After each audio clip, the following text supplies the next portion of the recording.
अभी हम देखने वाले हैं रेजिस्टेंस के बारे में कि कैसे रेजिस्टेंस के अंदर हम आइडेंटिफाई कर सकते हैं इजी तरीके से और रेजिस्टेंस कैसे वर्कआउट करता है। सो बेसिकली अगर हम बात करते हैं रेजिस्टेंस का, सो अगर रेजिस्टेंस को डिफाइन करते हैं तो रेजिस्टेंस एक ऐसा पॉइंट होता है जहां पे मैक्सिमम ट्रेडर्स को ये लगता है कि यस मार्केट यहाँ से सेलिंग साइड में आने वाला, मार्केट में एक प्रेशर जो बनने वाला वो सेलिंग प्रेशर बनने वाला है। ओके, और रेजिस्टेंस एक ऐसा पॉइंट है जहां पे मैक्सिमम सप्लाई अवेलेबल है, वहां पे बहुत सारे ऐसे लोग अवेलेबल है, बहुत सारे ऐसे इन्वेस्टर अवेलेबल है जिन्हें ऐसा फील हो रहा है कि यस ये प्राइस पिछली बार भी इस लेवल पे आया था और यहीं से डाउन गया था। दैट मीन्स वो हाईएस्ट प्राइस है जहां पे मैक्स टू मैक्स लोग ये ट्राई करने वाले हैं कि यस हमें भी प्रॉफिट बुकिंग करनी चाहिए।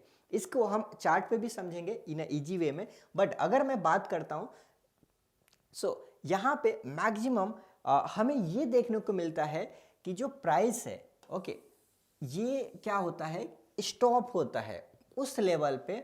Okay, resistance is something which stop the price from rising further. That means उस पार्टिकुलर स्टॉक का प्राइस को ऊपर जाने से रोकता है रेजिस्टेंस। ओके, और अगर हम बात करें resistance is the level always above the market price. That means current market price जो होता है ऑलवेज नीचे होगा रेजिस्टेंस है। That means resistance is always above the current price. जैसे अभी के टाइम में मान के चलिए मैं बात करता हूं एमआरएफ का ही शेयर, जैसा कि आप सभी लोगों को पता है एमआरएफ का शेयर आपको भी पता है, राइट। सो हम एग्जांपल एमआरएफ का ले रहे हैं और एमआरएफ का प्राइस अभी के टाइम में कुछ ऐसा मान के चलते हैं, चार्ट चल रहा है, ठीक है। यहाँ पे था इसका प्राइस 70,000, यहाँ पे हो गया इसका प्राइस 80,000, ठीक है। यहाँ पे प्राइस यहाँ से डाउन आया और ये आया 75,000। ओके, सो 70,000, 75,000, ये 80,000 का हाई लगा। अब यहाँ से ये बढ़ करके दैट मीन्स ये एक रेजिस्टेंस है। अगर अभी का प्राइस यहाँ पे है, अब मान के चलो धीरे धीरे प्राइस बढ़ करके इस लेवल पे आ गया। ओके, सो हमें यहाँ से अगर डाउन एक और फॉल देखने को मिलता है और ये ऐसा हुआ कि लगभग 80,000 के आसपास में, मान लो 90,000 का हाई लगाया और 90,000 का हाई लगाने के बाद अगेन यहाँ सेलिंग प्रेशर आया इस लेवल के ऊपर। ओके, सो अगर जैसे ये यहाँ से अप साइड में बढ़ना स्टार्ट होगा तो इसके लिए नेक्स्ट रेजिस्टेंस क्या होगा, जहाँ से पिछली बार प्रॉफिट बुकिंग हुई थी और वो लेवल क्या था, ऑब्वियसली 90 के। दैट मीन्स 90,000 का एक वो ऐसा लेवल है जहाँ पे प्रॉफिट बुकिंग लाइक हो रहा है, ठीक है। ये चीज़ें हमें यहाँ पे देखने को मिला। दैट मीन्स ये लेवल है जो रेजिस्टेंस है और मार्केट प्राइस कहाँ चल रहा है, CMP जो अभी चल रहा है मार्केट प्राइस वो चल रहा है 80K के आसपास। दैट मीन्स हमेशा रेजिस्टेंस उस लेवल को बोलते हैं जब प्राइस उसको टच करने वाला है या फिर उस लेवल पे अभी आने वाला है, और जैसे इस लेवल को ब्रेक कर देगा अपसाइड, दैट मीन्स उसको हम ब्रेकआउट बोलते हैं। ओके, सो ये चीजें आपको यहाँ पे समझ में आया। ओके, बेसिकली अगर हम बात करते हैं रेजिस्टेंस को चार्ट पे कैसे ड्रॉ कर सकते हैं, चार्ट पे कैसे हम देख सकते हैं, वो चीजें हम यहाँ पे देखते हैं। मेनली जो हमने देखा है अभी तक वो क्या है, रेजिस्टेंस ऑलवेज हमें टॉप पॉइंट पे देखने को मिलेगा। दैट मीन्स यहाँ पे आप देखते हैं कि कोई भी प्राइस अगर एक अपसाइड का मूवमेंट करता है और यहाँ पे आने के बाद कुछ टाइम तक होल्ड करता है और यहाँ पे बायर और सेलर दोनों की क्या होती है, फाइटिंग। दैट मीन्स बायर ये ट्राई करते हैं कि यस ये रेजिस्टेंस जोन जो है इसको ब्रेक कर दें, बट मैक्सिमम लोगों को ये लग रहा है, मैक्सिमम लोगों को ये लगता है कि नहीं इस रेजिस्टेंस जोन आ गया, ठीक है, दैट मीन्स हम यहाँ पे प्रॉफिट बुकिंग कर लेना चाहिए। ये टेक्निकल भाषा की हम बात करें, इसी को और डाउन साइड में आता है, फिर से जैसे इसी रेंज में आता है, हम कैसे पता करेंगे, प्रीवियसली हम डेटा ट्रैक करते हैं, प्रीवियसली हम चेक करते हैं कि पिछली बार किस लेवल से डाउनफॉल आया था, वो हमें क्या मिला, यही लेवल। सो यहाँ पे भी अगर मैं एज ए सपोर्ट रेजिस्टेंस के तरीके से ट्रेड करता हूँ सिर्फ इसी को ट्रैक करके, तो मैं क्या करूँगा, फिर मैं पिछले वाला डेटा को ट्रैक करूँगा, मैं ये मार्क कर लूँगा कि ये लेवल है जो रेजिस्टेंस जोन है, और जैसे इस लेवल पे आएगा मैं यहाँ से फिर से अपना पोजीशन सेल करना स्टार्ट करूँगा और प्रॉफिट बुकिंग कर लूँगा यहाँ से डाउन साइड के लिए। फिर से मार्केट डाउन आएगा, जैसे लोअर साइड में आएगा लोगों को क्या लगेगा कि यस अब लोअर प्राइस पे आ गया है, दैट मीन्स हमें और ज़्यादा बाइंग करना चाहिए। सो और ये अगेन ऊपर जाएगा और फिर से ये रेजिस्टेंस जोन में जाएगा और रेजिस्टेंस जोन पे जाने के बाद अगेन यहाँ पे सेलिंग प्रेशर होगा, दैट मीन्स लोग सेल करने स्टार्ट करेंगे और प्राइस अगेन डाउन आएगा। ओके, जब अगेन प्राइस डाउन आएगा दैट मीन्स आप यहाँ पे देख पा रहे हैं, ठीक है, पहले सपोर्ट जोन ये था, अभी ये है और उसी के पास में अगर मैं एक लाइन से कनेक्ट करने की कोशिश करता हूँ, लगभग कुछ ऐसा लाइन बनेगा, ठीक है। सो आप यहाँ पे देखेंगे सपोर्ट हमेशा एक कभी भी पॉइंट नहीं होता है, सपोर्ट अगर हम हमेशा एक पॉइंट नहीं मानते, सपोर्ट एक जोन होता है। जैसे आप यहाँ पे देखेंगे, ठीक है, जैसे आप यहाँ पे देखेंगे, ठीक है, मार्केट यहाँ पे कई दिनों का हॉल्ट था, आप यहाँ पे देख सकते हैं अगर ये 1 डे का कैंडल है दैट मीन्स आप 4 दिन 5 दिन 10 दिन तक लगभग इसी जोन में मार्केट हॉल्ट होते रह गया, ठीक है। बट जब मार्केट के अंदर मूवमेंट हुआ था, ये 2 दिन के अंदर इतना बड़ा मूवमेंट हो गया और रेजिस्टेंस के पास में प्राइस पहुंच गया और इस प्राइस पे आने के बाद दोबारा फिर से आप यहाँ पे देखेंगे कि सेलिंग प्रेशर यहाँ पे रहा और प्राइस इसी के आसपास रहा। That means price always move करते हैं रेजिस्टेंस एंड सपोर्ट के बीच में। ओके, रेजिस्टेंस एंड सपोर्ट के बीच में जब भी एक ब्रेक होगा, रेजिस्टेंस के साइड पे आने के बाद, सपोर्ट के साइड में आने के बाद, प्राइस के अंदर अगर रेजिस्टेंस पे चला गया वहां से फास्टली डाउन फॉल देखने को मिल सकता है और अगर सपोर्ट पे आ गया सो सपोर्ट के साइड से एक फास्टली अपसाइड देखने को मिल सकता है।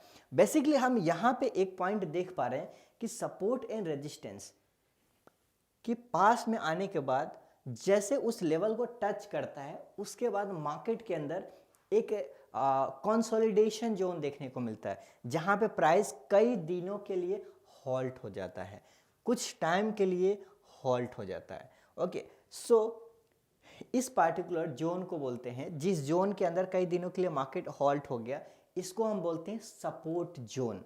और रेजिस्टेंस पॉइंट के पास में जाके कुछ समय तक मार्केट हॉल्ट हो रहा है उसी रेंज में, उसको हम बोलेंगे resistance zone. Okay, so I hope so ये चीज़ें आपको समझ में आ गई। अब हम देखते हैं इसको चार्ट के ऊपर और इजी से।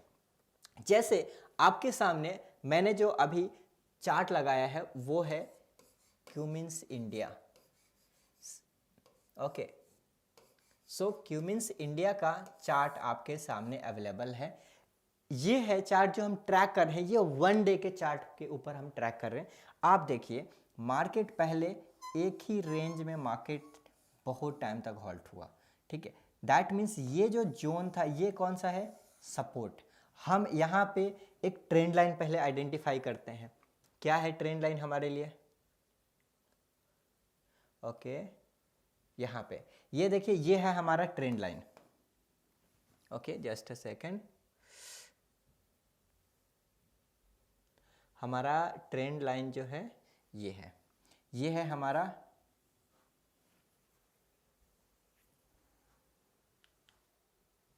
ओके, ठीक है। सो हमारा यहाँ पे ये है ट्रेंड लाइन जिसको हम T1 बोलता हूँ मैं, ठीक है। और ये पॉइंट अगर हम यहाँ पे ट्रैक कर रहे हैं सो हमें एक सपोर्ट दिख रहा है और ये जो लाइन है जो हम लोग अभी थोड़ा देर पहले हम ट्रेंड लाइन पढ़ रहे थे, दैट मीन्स ये हम एक यहाँ पे लाइन ड्रॉ किए जो कि हमें आइडेंटिफाई कर रहा है कि यस ये है हमारा ट्रेंड।